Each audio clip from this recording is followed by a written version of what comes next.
UFC 322 is one of the biggest cards of the year, headlined by Jack Della Maddalena versus Islam Makhachev, as well as Valentina Shevchenko versus Zhang Weili, double super fight headliner with many other great fights throughout, like Brady versus Michael Morales, Leon Edwards versus Carlos Prates. So you got 3 big welterweight fights on the main card. In some appropriate shuffling here, where now Nickal versus Rodolfo Vieira has been moved from the main card to the featured prelim fight, and they replaced it with Beneil Dariush versus Benoit Denis. So now the entire main card is just banger after banger, dude. The prelims also include Roman Kopylov versus Gregory Rodriguez. It's a great fight. Aaron Blanchfield versus Tracy Cortez, which could be important for the flyweight division. And great prospects like Malcolm Wellmaker and Baysangur Susurkaev. All of these fights assembled, I think, makes this card a 9 out of 10. I think it's one of the best cards of the year. The formulation is great. The matchups are great. I would say the best prospect, though, even though Baysangur is on the card, Malcolm Wellmaker, I think, supersedes him as the top prospect. 10-0, knockout artists. Every single one of those are performed with a level of excitement that you don't see from most prospects in the sport currently. I mean, the fact that he has 4 first-round knockouts via right hook is pretty impressive, dude. Like, we haven't seen this level of consistency since Walter Walker, who's doing the same thing but with heel hooks. And I would say that the fighter of the card, the 2 guys in the main event, Jack Della Maddalena is defending his title, and Islam Makhachev is the biggest name on the card. He's by far the biggest star. The stake of the night, the fighter who is essentially walking the plank. Unfortunately, it's Slava Claus. I would hate to see the guy go, but man, he is nearly a 500 fighter. He's 8-6-1, currently on a 2-fight loss streak. Just got submitted in his last fight against Terence McKinney in the first round too. He'll probably get cut with an additional loss. He's such a cool fighter, so fun to watch, but it is what it is. The UFC's been cutting a lot of fighters recently, so I don't imagine that he sticks around with a 3rd straight loss. The other stake of the night is Gerald Meerschaert, who's on a 3-fight loss streak, and a 4th one would probably get him cut. The banger of the card, I think, might be Malcolm Wellmaker versus Cody Haddon. Surely one of them are getting knocked out. I mean, these 2 guys are good strikers that commit for a finish. Wellmaker does very well in the pocket, and we'll see how Cody Haddon deals with that. But I think regardless, how these 2 guys dish out offense is probably going to make this the most exciting fight on the card. The sleeper of the card is Roman Kopylov versus Gregory Rodriguez. And finally, the overall best fight on the card with the highest skill is no other than the main event, Jack Della Maddalena versus Islam Makhachev, and the explanation is unnecessary. We all know that's the best fight, not only on this card, but one of the best of the entire year. And with that, let's begin with the stake of the card, Slava Claus versus Mateus Camilo. Slava Claus desperately needs a win here. He's overall 8-6-1, 3-5-1 in the UFC, and currently on a 2-fight loss streak, getting finished in his last one in the first round against Terence McKinney. He's nearly a 500 fighter, and he hasn't fought the best. So I imagine another loss here is probably going to get him cut from the UFC. I would hate to see him go. He's so fun. He's a cool fighter, but like, that's probably the decision that they're going to make. And with his rather abysmal takedown defense, I think Mateus Camilo is going to essentially replicate what happened in his last fight. Take him down and submit him. Camilo is 9-3. He lost his UFC debut to Gabe Green by submission in the 2nd round, but before that was on a 6-fight win streak. He had 2 submissions, 2 knockouts, and 2 decisions within that win streak, which is pretty impressive. Well-rounded fighter, but ultimately he doesn't need to strike with Slava Claus. That would just be pretty silly, I think. I mean, unless he outstrikes him, that would be impressive, but throw some feints and jabs forward, shoot the double leg, take him to the ground, get his back, rear naked choke. Should be an easy win. And then we go to Baysangur Susurkaev, clocking in his 5th fight in a year, but this time against Eric McConico, or rather it be no opponent, because McConico still hasn't unlocked the ability to throw punches. Like, there's being patient, and then there's just not fighting. And McConico, when he fought Nursultan Rozaboev, he just sat there staring at him the whole time until he got knocked out against Cody Brundage. Abysmal fight. Like, I'm still surprised they're both in the UFC after that. But for the first round, neither guy were throwing. They started to pick it up in the 2nd and 3rd. And Eric McConico has a rather simplistic style. He's a southpaw who has a pretty quick left straight and a left high kick, and pretty much tries to measure everything for those 2 techniques. And sometimes the process to measure takes all 3 rounds. And Baysangur is just a totally better fighter. He's more of a switch stancer. He will go from orthodox to southpaw. He has a very good front kick to the body. He's better on the ground. He has He's just better offensively, dude, because he throws stuff. He will throw punches out there, you know? He's pretty fast with his combinations and can mix it up pretty well. So I'm going to go with Baysangur, winning this fight by a decision, just by doing more. And there's a reason why he's a minus 1,000 favorite. Even though I don't think much of McConico, it's still ultimately a fight, and a single punch can change it. So I don't think any fighter should be a minus 1,000. That's pretty absurd for any fist fight, but I do think Baysangur is going to dominate. And then we go to Angela Hill versus Fatima Kline. And Angela Hill is near a 500 fighter. The only reason why she's not the stake of the card is because she's only coming off one loss.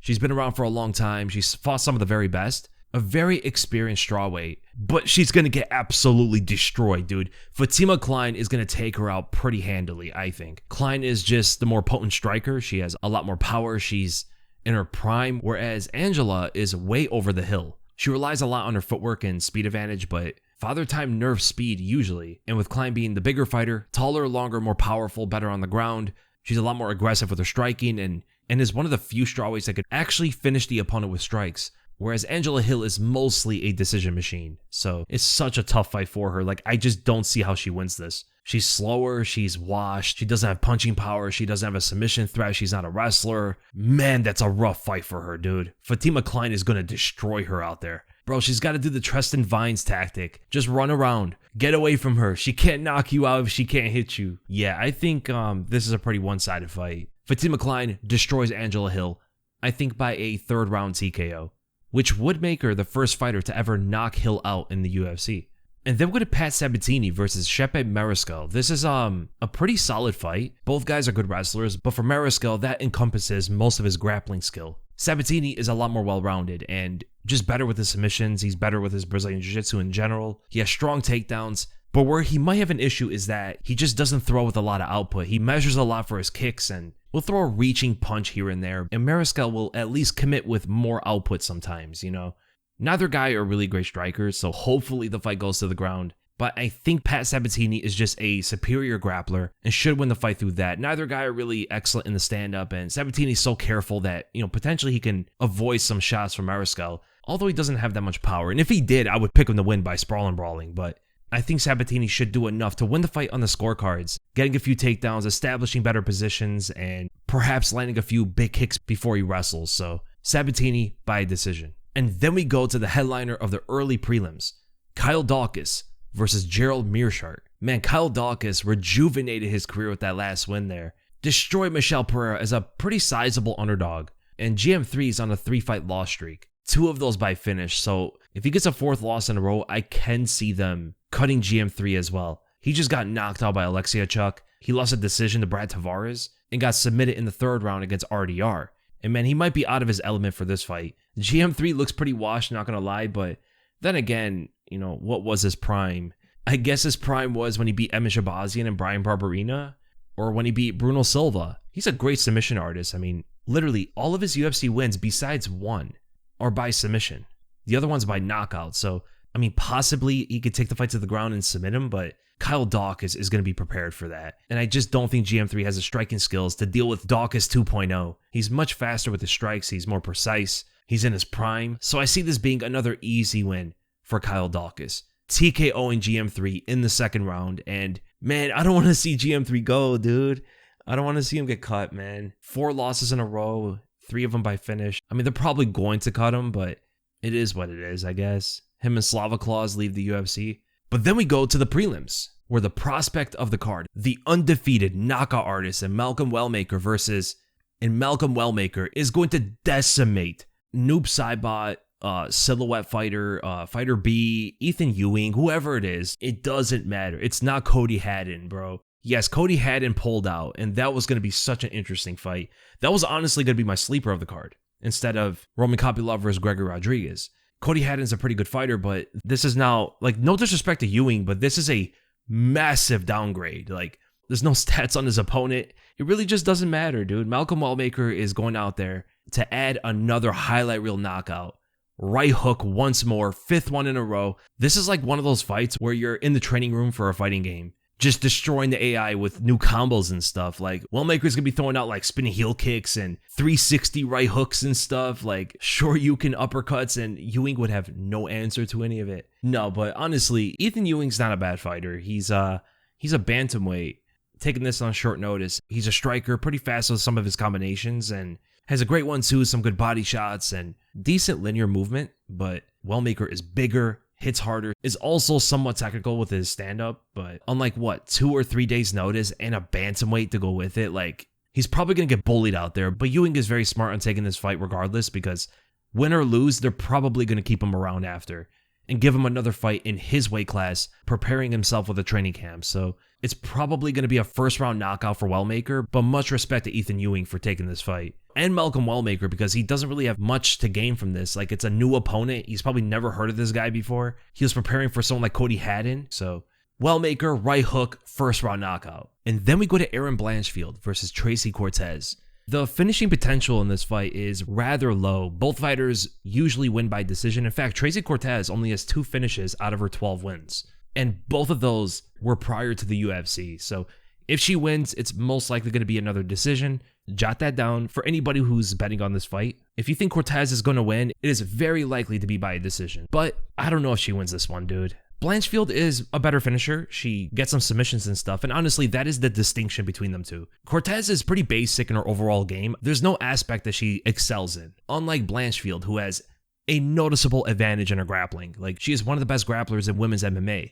If she could get you to the ground, now against Meerschaert, her grappling was somewhat thwarted, as Meerschaert is a gargantuan flyweight with overwhelming strength in the clinch. It became very difficult for Blanchfield stylistically in that one. But Cortez is like the same size, and although she has shown some good takedown defense, I think this is a much more winnable fight for Blanchfield. Although, both fighters are rather slow, I think Blanchfield is less capable in the striking. Cortez sticks behind the fundamentals and will throw a jab better sometimes and put together combos. She's very tough, durable. I don't expect Blanchfield to finish her in the stand-up at all, but I think she could get some takedowns due to her persistent pressure. She is always trying to march forward and push the opponent against the fence and take them into her world, which is the grappling. I think she is totally superior to Cortez in the grappling specifically. Now, I think Cortez is going to do a pretty good job at defending submissions, but overall, I see Blanchfield keeping top position until the end of the rounds and then essentially rinse and repeat until she wins on a decision. So I'm going with Erin Blanchfield by a unanimous decision. This is another lock pick. I'm pretty confident in Blanchfield winning this fight.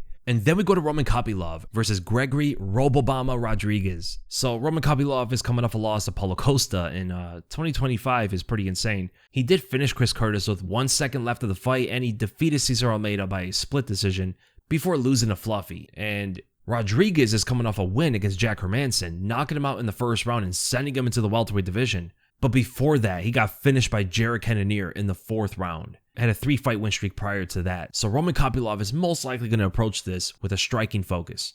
Kickboxing, staying at range, and trying to spam out kicks, counter with hooks, work off the jab, and put together like 2-punch combinations and stuff like that, angling off to reset after each exchange and hoping that Rodriguez does not shoot takedowns with that pressure, because man, Roman Kopylov just does not do that well against pressure. And when he fought Fluffy, he got wrestled and submitted pretty easily. So he's going to throw counter shots and try to angle out, but he's not the most elusive fighter, and I think Rodriguez can cut him off and then land some big shots, invoke some respect from that, and then shoot takedowns and overpower him. Rodriguez is so much bigger and stronger. Yeah, this should be a good performance, honestly. And Roman's not completely out of it if he can circle away from the fence and intercept him. Rodriguez doesn't really defend shots too well. He relies so much on his attributes like his power and strength and durability and all that, and we saw Bruno Ferreira knock him out for sort of just standing in front of him. So the opportunity for Roman to land a big shot and knock him out on the back foot is there, but he would have to time it perfectly and not miss those punches. So I'm still going to go with Gregory Rodriguez, and I think he's going to win by a 3rd round TKO via ground and pound. And then we go to the featured prelim fight, Bo Nickal versus Rodolfo Vieira. That loss to RDR derailed some of his hype, but not as much as I anticipated, because he is a pretty heavy favorite going into this one. And he didn't open up as over a 2-1 favorite. He opened up as a -160, and now he's like -245. Like, people are betting on Bo Nickal to win this. I would not overestimate Bo Nickal in this one, because this is not a certain win for him. This is actually another tough stylistic fight. Like, they are doing Bo Nickal no favors with these matchups. 3 straight Brazilian Jiu-Jitsu practitioners And Rodolfo Vieira, at least credentially, is the best amongst them. He's just not nearly as effective in the stand-up as RDR. But he doesn't really need to be, right? His emphasis is mostly on the basics and just sticking behind the jab, and Bo Nickal relies a lot on his explosiveness and athleticism, specifically in the striking, and I usually side with someone who relies more on the fundamentals. The technical advantage there, I think, usually will trump raw athleticism, at least in the middleweight division. This is not as common in heavyweight. I mean, we saw Francis Ngannou essentially murder Rozenstruik by merely bum rushing him. So, bro, Rozenstruik got obliterated, dude. He tried to stay all technical, throwing inside leg kicks, trying to find his rhythm. Francis was dancing with him, following the lead, and just had enough and started swinging his limbs at him and happened to knock him out. Even though Rozenstruik countered him, he still countered him and did nothing about it. Francis is different, and heavyweights in general are going to have a different sort of result than the middleweights will if they land a single shot like that. Bro completely disregarded any threat from Rozenstruik. Still one of the most absurd knockouts I've ever seen from the offensive technique of Francis. Watching it in slow motion is like a work of art, dude. The flailing of the arms, the rising of the chin, complete disregard of the opponent's power. Took a few shots on the chin and just tanked it like a mosquito flying into a windshield. The funniest part was Rozenstruik trying to keep his composure and stay technical, even under all of that sudden pressure from Francis Ngannou, and just got completely overwhelmed within those few seconds. That is like the best example of how raw power and durability can win a fight. But I do not imagine the same thing with Bo Nickal. I don't think this is nearly as existent or as possible in the other weight classes. I think Bo Nickal's also very fast. He's extremely athletic, and that seems to be most of the fuel for his striking. So he'll swing some haymakers, he'll throw some big uppercuts and stuff like that, and not really measure for his striking too well. His precision isn't the greatest either, and you saw that against Paul Craig of all fighters, who somehow was evading so many of his shots, and Vieira has much better defense. Although he isn't as long, so he's going to have to rely a lot more on his fundamental defense. But if bro is missing punches at Paul Craig, I would not be so certain that he's going to win this fight, honestly. And he has the wrestling, but he's an amazing wrestler. But what is he going to do on the ground with Rodolfo Vieira? Wrestling meets an end once they get you to the ground in a certain position. It's very difficult to get full mounts or side control or the crucifix position or anything like that against someone as skilled as Rodolfo Vieira, who has much better grappling since he fought Fluffy. Fluffy was able to beat him on the ground, but Bo Nickal is certainly no Fluffy. Fluffy's one of the best middleweights in the world, and Vieira has since improved so much. But I think Bo Nickal can still work somewhat off his grappling, maybe more defensively, because I think Vieira is going to shoot some takedowns as well. If he takes down Bo Nickal, that'd be such a feat for him, because Bo should be defending takedowns. If he's not going to shoot any, he should be able to control the fight and keeping it standing if that's what he wants. But regardless, I do expect Vieira to shoot takedowns. He has the submission threat over Bo Nickal, right? Bo might be able to hold positions better if he gets on top, but Vieira is much more of the threatening grappler between them, I think. Out of his 11 wins, only 1 of those are by decision. 9 of those are by submission. Exclusively arm triangles and rear naked chokes, and no other. So if the fight goes there, I think Vieira is just a naturally horrible matchup for him. He's going to be throwing up submissions and constantly look to reverse and scramble and potentially even shoot takedowns against him to push him against the fence and land some strikes there and stuff. Bo Nickal's wrestling, although absolutely elite in the world of wrestling, hasn't really transitioned to MMA too well. It's a reference that's brought up all the time. He couldn't take down Jamie Pickett without a low blow, because we expect Bo Nickal to be one of the best wrestlers we've ever seen in MMA, and so far, there is nothing to go off of. Besides a Jamie Pickett takedown off of a low blow, he was so intimidated to go to the ground with Paul Craig. He got a lot of flack for that, but I think honestly it was reasonable. Paul Craig can be sometimes GOAT level grappling, he's beat some of the best fighters in the world on the ground, and Bo Nickal was confident enough to just keep the fight standing, and I don't think he's going to have the same level of success in the stand-up against Vieira. Vieira's striking is a lot more technical than Paul Craig's. He sticks to the fundamentals. He throws an okay jab and, keeps himself in his stance behind his guard. His fundamentals, honestly, can give Bo Nickal an issue. I don't know, man. I think Rodolfo Vieira is going to take this one, too. I don't know why they threw him this guy. Some of these matchups have been very questionable. The RDR matchup was horrible in itself, and this one is essentially a downscale of that. Vieira's not as good as RDR, but he can invoke the same level of respect out of Bo, refusing to shoot takedowns. And he likes to swing overhands and hooks, keeping his hands low, and that could be an issue if Vieira just simply throws a jab in his face. He can stem his victory off of that. If his entire game plan is just to keep the jab on him and work off of it, while being focused on defending takedowns, I can honestly see him winning the fight off of that. So I'm going to go with Rodolfo Vieira by a unanimous decision, and hopefully he gets easier opponents. Match him up differently. Give him strikers. Let's allow him to build some confidence. These are tough matchups that they're giving him. Like, yes, there was a lot of hype about him, fighting the champion and beating some of the top-ranked guys, but even with the hype, they should be building him up slowly. So for this fight, I am moderately confident that Vieira is going to win. Nickal might have gotten better. Some improvements are to be expected, and with someone as athletic and as skilled as he is in wrestling, he should be able to grasp onto the techniques of different aspects pretty quickly, so he might have gotten a lot better. It's to be seen, but the X factor of that is why it's shy of a confident pick. And then we go to the main card opener, Beneil Dariush versus Benoit Saint Denis.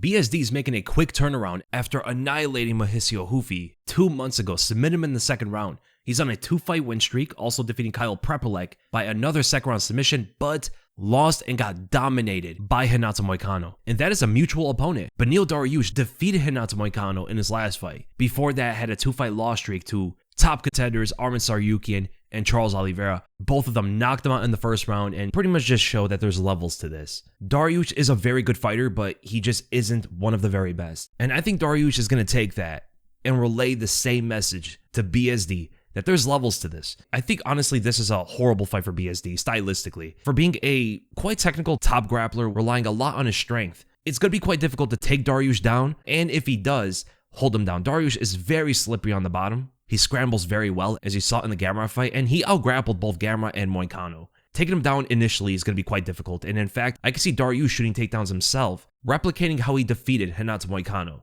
And Moicano destroyed BSD on the ground. He got his back, figure 4, and just pummeled him with ground and pound, and I can see Dariush mimicking that somewhat. So that's the grappling. BSD honestly showed some abysmal bottom defense against Moicano. Like, he's so much better on top than he is on bottom, but if he can't get on top of Dariush, how effective is his grappling going to be? So I think Dariush wins the ground game pretty handily, to be honest, unless he gets rocked and then submitted afterward. Just in a pure MMA grappling essence, Dariush should have the advantage there. But BSD is very aggressive, powerful, and can be overwhelming in the striking. And combining that with Dariush's lack of a chin, he could get the knockout. Even Moicano dropped Dariush in the first round with the right straight, but BSD tends to lead the striking with his chin up in the air.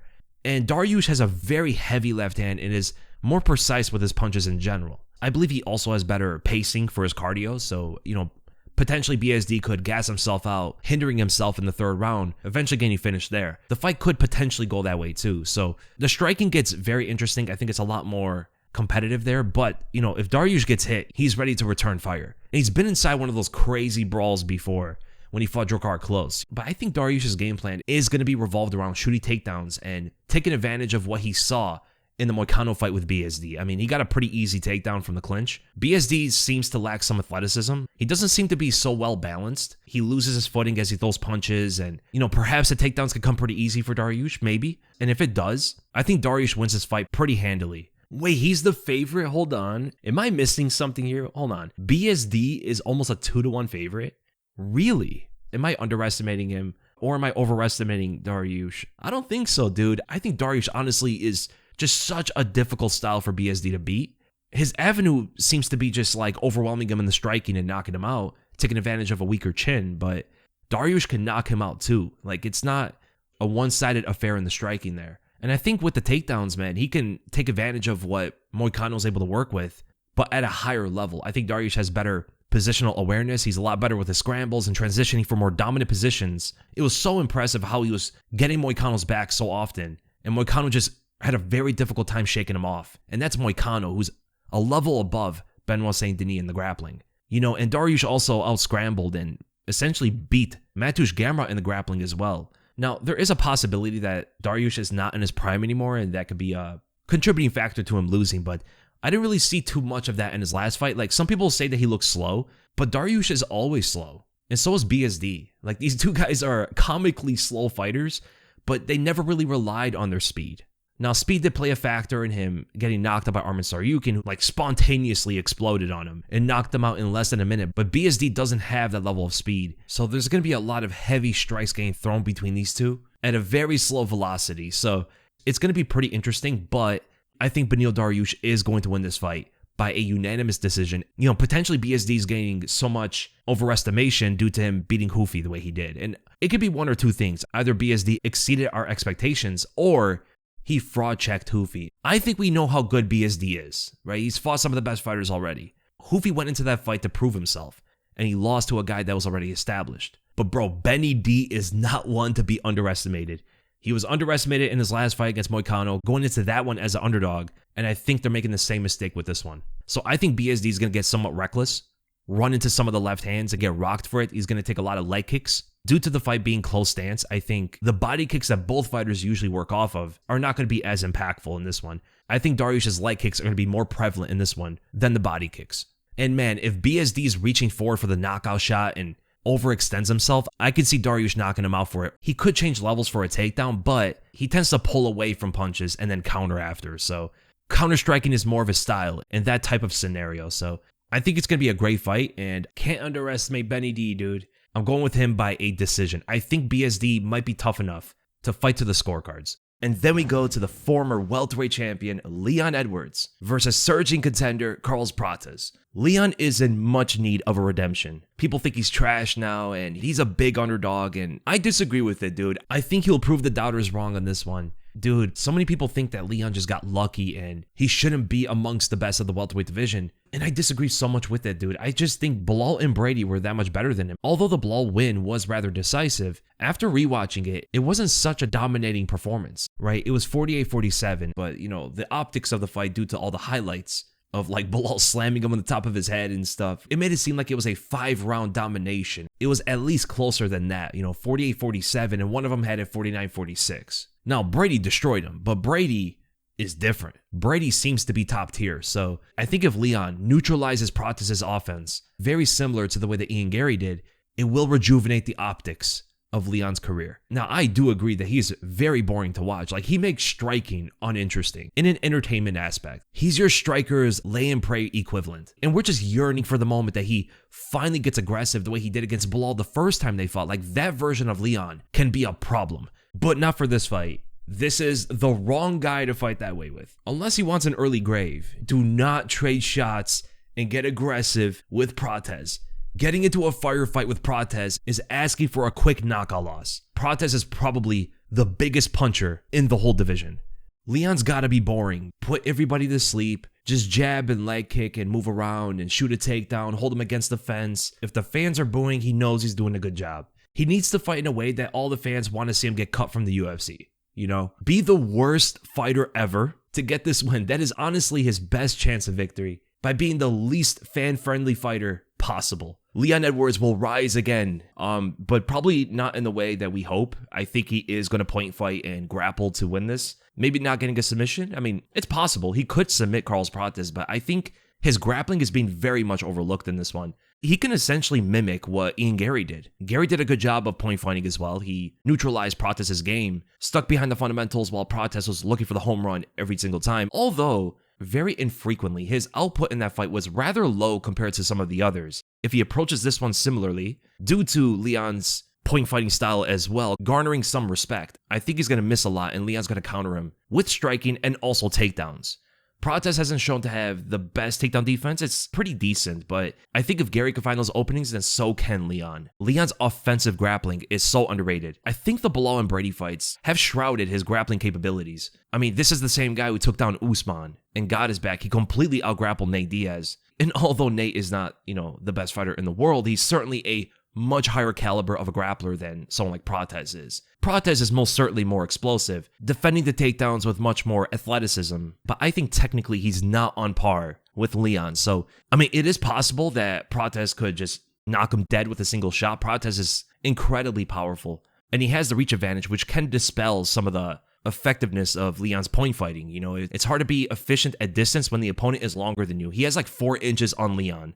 Pause. But he does. He has 4 inches on him. That could be a significant advantage for Prates. But the one issue about his striking style is that he overly commits sometimes for the knockout, and I think that could play into Leon's style pretty well. Leon has good footwork. He's quite precise, and that is honestly going to be like his main commodity, countering on those openings as Prates is overcommitting for the knockout. And I think it's much more difficult to be successful with that against someone who's as careful and as methodical as Leon. So I'm going to go with Leon Edwards to get an upset win by a unanimous decision. Point fighting, countering, and takedowns is the path for him to win. And show to everybody he's not a bum. Leon is very good. It's just that Belal and Brady were better and had stylistic advantages against him. Prates is not a grappler, so I think it's going to play pretty well into Leon's hands. And speaking of Sean Brady, we go to him versus Michael Morales. This is going to be a very interesting fight, and honestly, after the main event, this is the next best fight on the card. I cannot wait for this one, dude. I think Sean Brady's one of the best welterweights in the world. I think he could give JDM and Islam both an issue. I don't want to jinx it too much, so I'm going to end it with that. But I think Michael Morales is going to pose an interesting problem with his powerful start, physicality, and attribute advantage. The guy's incredibly durable. He hits very hard. He's super explosive, and he's well-rounded, and people talk about how Morales has all of these physical advantages. You know, he's taller, he's stronger, more powerful, he has a significant reach advantage, and all of that stuff. But he doesn't have a turtle shell for a back. Ninja Turtle.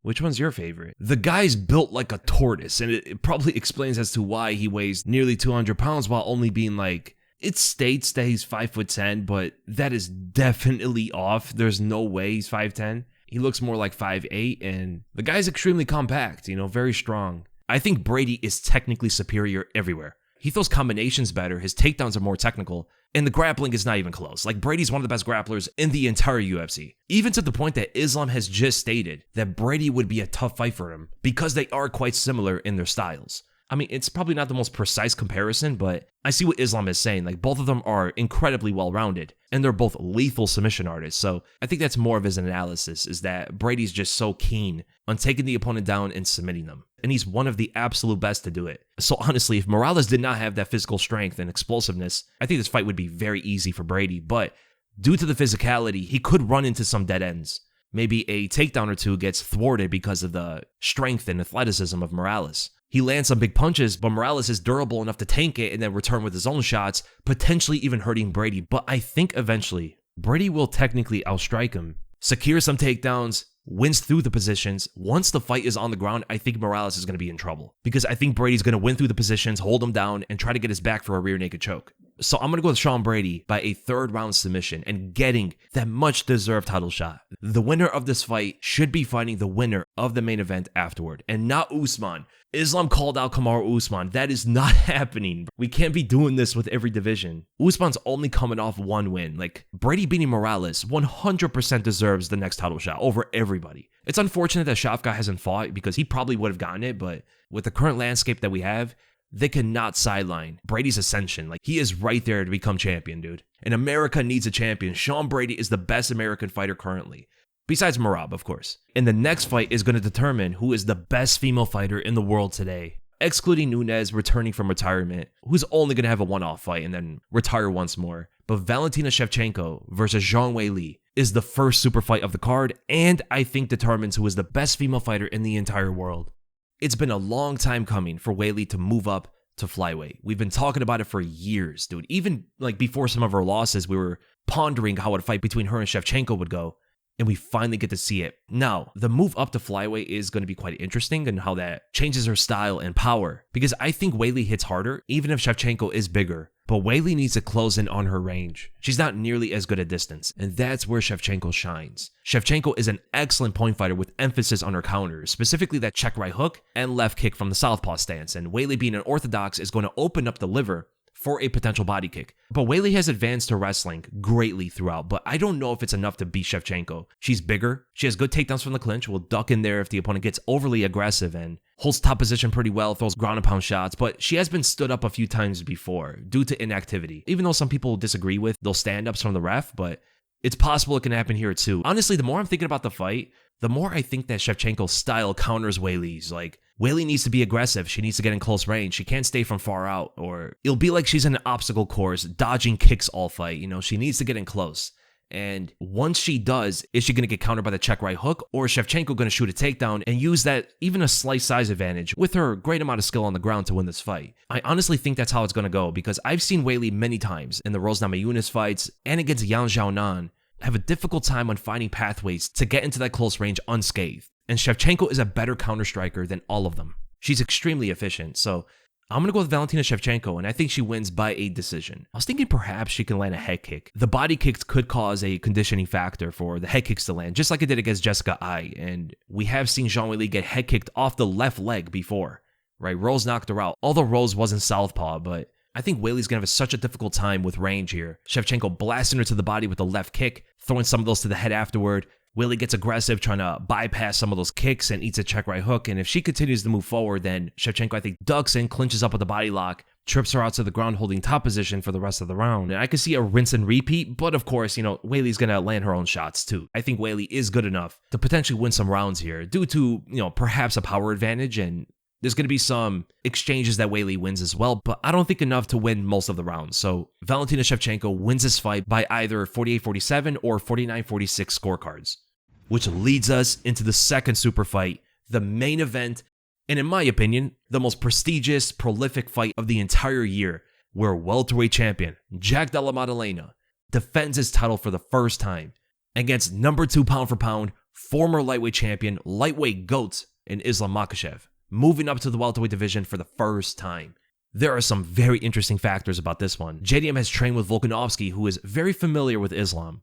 Fought him twice, lost both of them, but the first one was close, second one he got knocked out on short notice. But as an addition to that, he did get trained by Craig Jones as well, who trained Volk for both of those fights, and he's made it a mission to defeat this Dagestani grappling style. But their opposition here is not just a Dagestani grappler, he is one of the best to ever do it in the UFC. There are only a few grapplers on this level. And now with the added weight, him moving up to welterweight, getting 11 pounds, he's going to be much stronger and, potentially see benefits from his discovery of creatine. The whole discourse about creatine has been so funny because, firstly, it's wild that he never even took it before. And of course, there's going to be benefits from the intake, but I don't think the creatine itself is going to make the worlds of a difference and swing the possible results of this fight. Islam was always strong. Like, he was, of course, going to gain weight regardless if it was through creatine or different methods to fight optimally at welterweight. And this is how he looks in his fight gear comparably to lightweight. He's not drastically bigger, but you could definitely tell he put on some size. It doesn't look excessive enough where he's going to gas out, and honestly, he seems to be in perfect welterweight shape.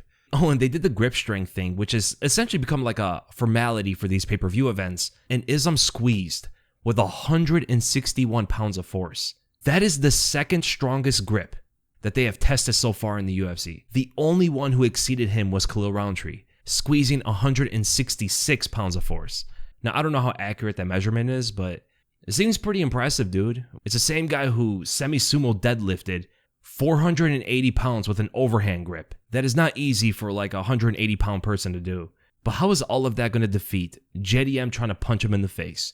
Well, getting to the more important aspect of this, now that we know that Islam has added the weight and everything, JDM's strength is being underestimated here. He seems like a pretty strong guy too. It was somewhat difficult for Belal to wrestle him. And Belal's strong, dude. Although Belal's game plan was not optimal because he only shot one takedown in the first round, and I thought he was going to spam takedowns early, but he had so much confidence in his hands, and I don't think Islam's going to make the same mistake. I think Islam's going to grapple JDM pretty quickly because I don't think he can handle JDM too well in the stand-up, despite him being such a good striker as well. He's pretty good at mixing it up too, the way he threw the hook at Dan Hooker and then shot a double leg immediately. Like, that was a very fast transition. Or like in the first round against Volk of the first fight, where he fakes up top, throws a knee to the body, clinches and pushes Volk to the fence, getting the body lock, tripping him to the ground. His takedowns are very quick. Even as a counter against Volk, like the one takedown in the fourth round as Volk was pressing forward was lightning fast. So even if Islam is on the back foot, JDM is not going to be relieved of takedowns. His footwork is going to be his main skill here to win this fight. That is the avenue for JDM's victory because he is incredible at taking angles, even mid-combination, and that can really hurt Islam. If he's pressuring Islam and he works off his jab, throws a left straight, and Islam tries to counter him, potentially with a takedown, JDM is so quick to retract and disengage off an angle to find a new opening. Like, he is one of the absolute best I've ever seen do that. His pivoting and angles are absolutely top tier, and I think that should be his main focus. And of course, to get up from the bottom, he's going to get taken down eventually, unless he knocks Islam out or something, or Islam knocks him out. JDM is probably not going to underestimate Islam anywhere, because if he does, he could eat a head kick and get knocked out. If he takes the orthodox stance, then Islam is going to be slamming kicks to the body and then to the head. But JDM spends a lot more time, it seems like, in southpaw, especially when he's against other southpaws. So he fought Pete Rodriguez and Danny Roberts, who were both southpaws, and he focused to stay in southpaw as well. And I think he does it because It allows him to work off the jab a lot more efficiently. He doesn't have to hand fight as much, and he has an untelegraphed jab, so it's very difficult to see when he throws it. And that jab opens up so many combinations for him, so I think he's going to stay in southpaw against Islam as well, trying to work off the jab, and so he doesn't overextend for some big shot from orthodox. He might find himself reaching in with punches if it's open stance, and Islam's distance striking can be an issue. But the one area I was waiting to talk about the clinch, Islam is phenomenal in the clinch, because Islam's knees in the clinch and ability to trip the opponent out at any moment could be so stressful for his opponent. You have to worry about getting your teeth kneed in as well as getting tripped out. And now you're on the ground with this guy who can immediately get full mount when they crash to the ground. And that's what he did to Arman Tsarukyan. JDM can focus on body shots, but man, if he's busy focusing on his offense, I can see him getting knocked off from the clinch with those knees. Like a lot of boxers, they like to focus on body shots in there. And Dustin Poirier did the same thing.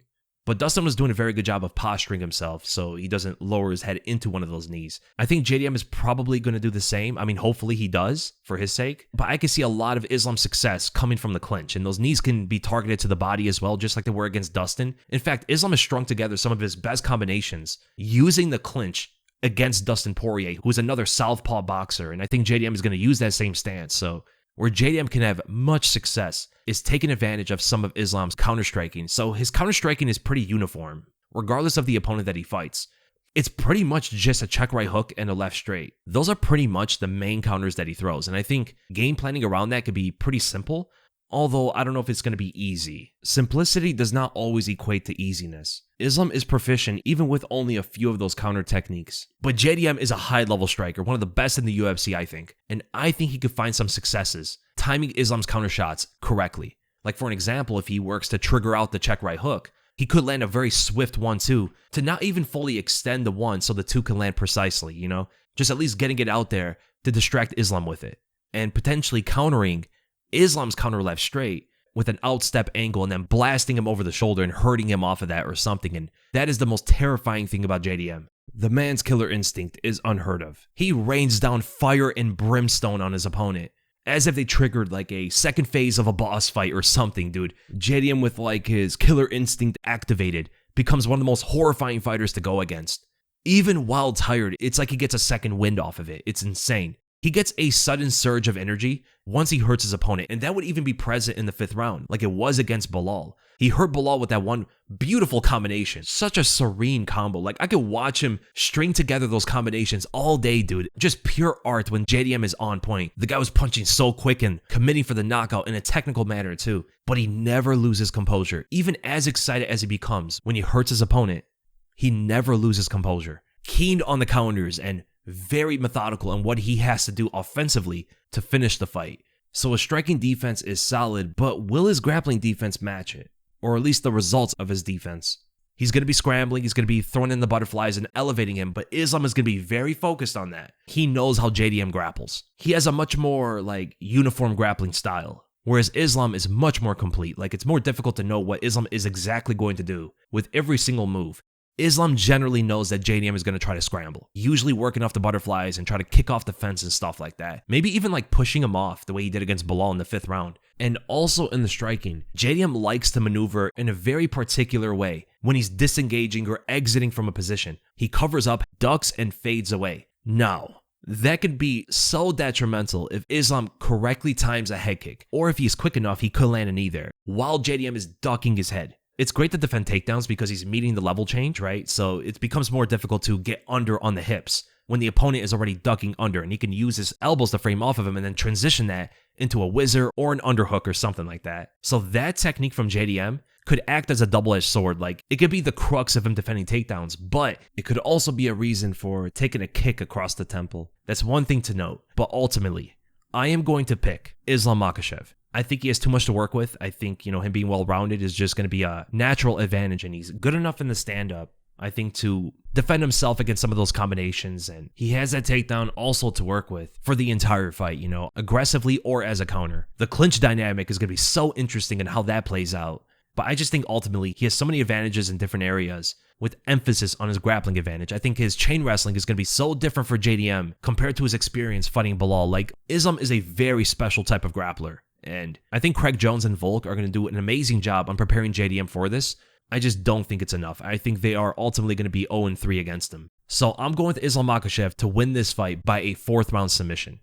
And Islam is a massive favorite, minus 285, and JDM is a plus 230, and you could sports bet on DraftKings. Thankfully sponsoring this video, covering all the UFC fights and providing the absolute best betting lines. From all the UFC pay-per-view cards to the fight nights to even Dana White's Contender Series, DraftKings has it all. With plenty of research, you could capitalize on those odds using that MMA knowledge. But there are a lot of stakes with the 2 title fights on the card. Jack Della Maddalena is taking on one of the best pound-for-pound fighters in the world in Islam Makhachev, an underdog despite him defending his title. And then we have a near pick'em fight in the co-main event as Valentina Shevchenko is defending her flyweight title, as well in a super fight against Zhang Weili. And that could truly go either way. You could bet with a straight bet, wait for the props, just endless strategies, and it's all awaiting you on DraftKings. So for anybody who's interested in sports betting, DraftKings is absolutely the place to go. Go to DraftKings.com and use the promo code THEWEASEL when you sign up, as they're giving you a generous offer for all new customers, turning their $5 into $300